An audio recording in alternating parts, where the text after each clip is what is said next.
Hello everyone, I am Nemanja Živković and today I am using chesswithknarik.com to record this video. Also I want to inform you that we published our new platform chess.ai, so you can visit it and there is a lot of new features inside. Also today we will discuss about this position on the board. So here we play against hanging pawns in the middle, and I will show you how we can play against them. As you can see, in the first move they threaten our rook, so we have also to think about that. So let's see, we will try to find the best option for black here. Let's say if we play rook to d8, we want to go back with our rook because they threaten to collect in one move. What can white play right now? When somebody play with isolated pawn or with these hanging pawns in the middle, like we discussed today, they like to push the pawns. Always, if they have a chance, they will try to push the pawns, and after that, we have a very dynamic position. Then everything is open here in the middle. Both bishops are very strong. Two rooks in the middle, also queen, both knights. So after d5 here, black is in trouble because it's really difficult to cover this position right now. For example, if you play something bad right now, just wait them. If you play, for example, a6, they can simply capture knight f7 also. Maybe they can also collect our pawn here too, and after some recapture, we will have weak pawn on e6, something like this. But also in this position, they can sacrifice knight f7, and position is very dangerous. I also show you that position. Right now, if we check also this one, our pawn on e6 is very weak, and it's very difficult to continue in this position because white is slightly better already. Also, after a6, they can capture immediately here.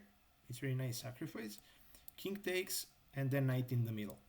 What's the point behind this move? We sacrifice one piece for a pawn, but right now his king is very weak. Also, there is some weak minor pieces on the edge of the board.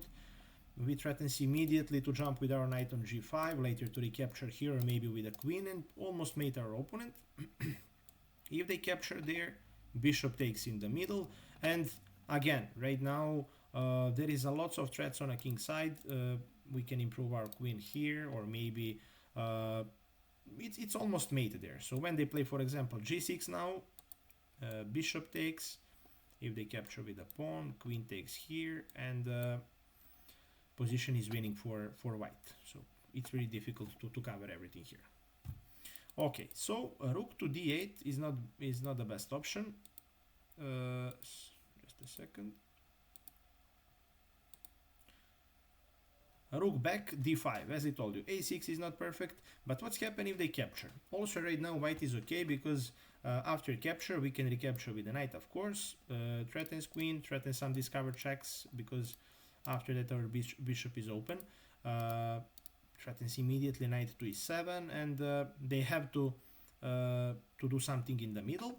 If they capture with for example, with the knight first, we can recapture with a pawn.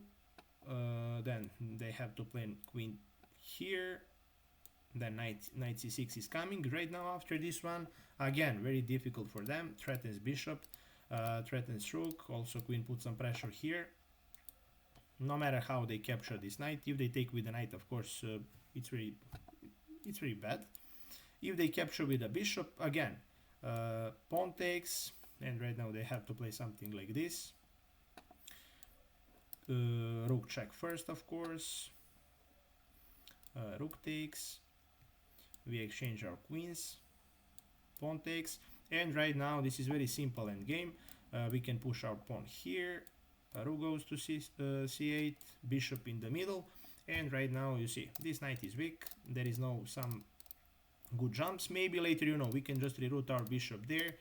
Position is very open. Bishops are much better than knight, and also pawn on 7th rank is very dangerous for them. Okay, so rook d8 is not perfect approach. I will show you what is a good move here. So let's go. Okay. In this position we have to play this one. bishop takes bishop. Right now they can collect our materials, so they can collect rook on d7, but let's say if they play something like this, we can simply give a check, and later just when they move king somewhere back, we can go rook back, and position is playable for us. Maybe black is slightly better because we exchange some pieces. When you play against isolated pawn or hanging pawns, try to exchange your pieces and you will be fine. But what's happened if they capture our rook immediately?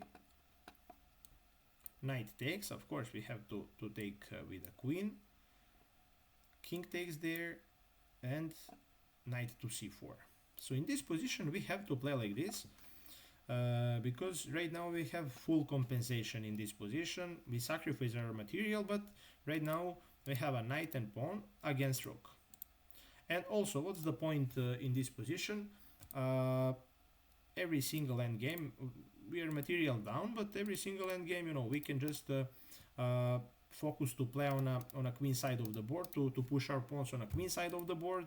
Right now our knight is very strong on c4. Also, we control very important square in the middle. Later we can jump with the knight d5, control some light squares. And what is our advantage here? When we set up our pawns here on b5 and on a6, with our pawns we control some important light squares. Also we have a dark square bishop. Our knight is good. When we improve our knight on d5 is also very nice. We control his isolated pawn in the middle, and we have full compensation here if we play bishop to g2.